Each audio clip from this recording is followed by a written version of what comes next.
अस्मद्गुरुभ्यो नमः। श्रीमते रामानुजाय नमः। जय श्रीमन्नारायण। श्री गुरु चरणों में समर्पित। श्री विष्णुचित्त स्वामी का प्रादुर्भाव।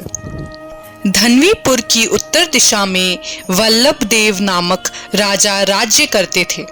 एक बार एक ब्राह्मण ने राजा से कहा, वर्षा काल सुख पूर्वक व्यतीत करने के लिए वर्ष के 8 महीने सामग्री जुटानी चाहिए। रात्रि सुख पूर्वक व्यतीत करने के लिए दिन में ही प्रबंध कर लेना चाहिए। वृद्धावस्था सुख पूर्वक बिताने के लिए यौवनावस्था में ही व्यवस्था कर लेनी चाहिए। वैसे ही परलोक के लिए जन्म से ही प्रयास करना चाहिए। राजा ने सोचा, संसार में 2 प्रकार के विषय हैं, दृष्ट और अदृष्ट।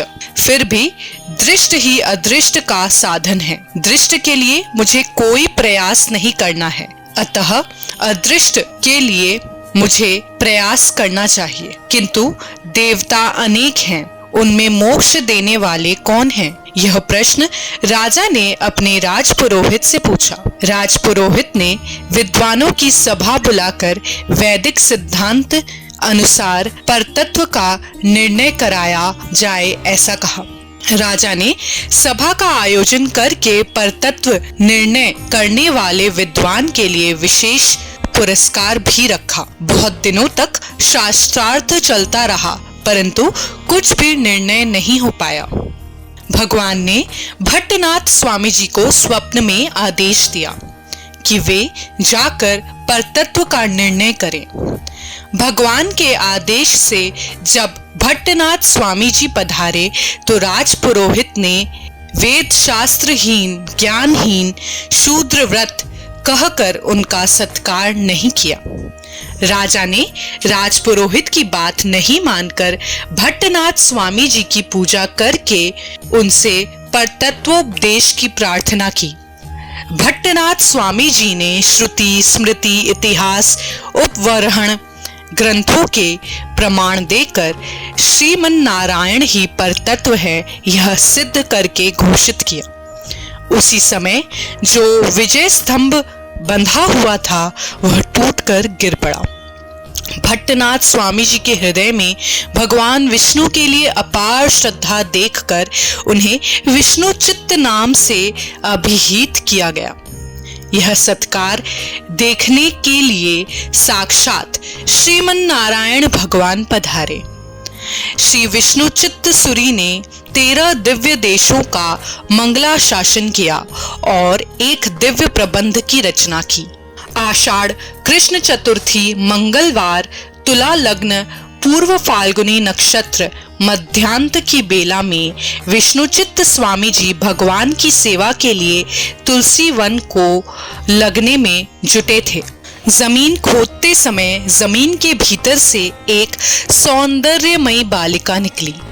सीता के समान बालिका को पाकर विष्णुचित्त स्वामी जी अपने आप को जनक जी के समान भाग्यवान मानने लगे।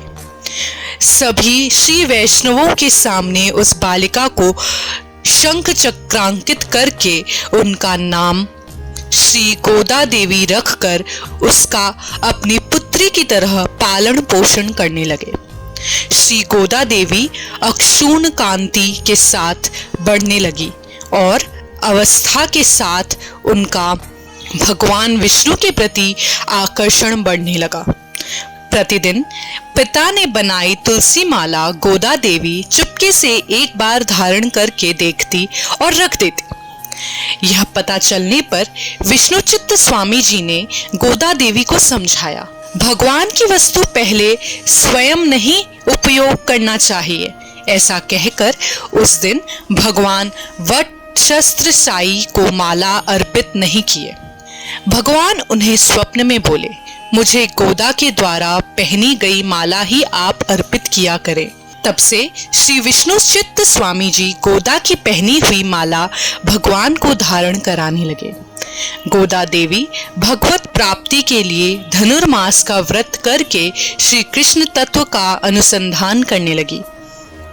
गोदा देवी बड़ी होने लगी। श्री विष्णुचित्त स्वामी जी को गोदा के विवाह की चिंता होने लगी। उन्हें चिंतित देखकर गोदा देवी बोली, भगवान को छोड़कर दूसरे के साथ मैं विवाह नहीं कर सकती। यह सुनकर विष्णुचित्त स्वामी जी ने गोदा देवी को 108 दिव्य देशों के भगवान के चरित्र श्रवण कराए और फिर स्वयंवर का आयोजन किया। स्वयंवर में सभी 108 दिव्य देशों के भगवान पधारे। गोदा देवी ने श्री रंगनाथ भगवान को पति रूप में वरण किया। गोदा देवी ने 2 दिव्य प्रबंधों की रचना की, जिनमें 173 गाथाएं हैं। इस प्रकार प्रपन्नामृत का 90वां अध्याय समाप्त हुआ। जय श्रीमन्नारायण।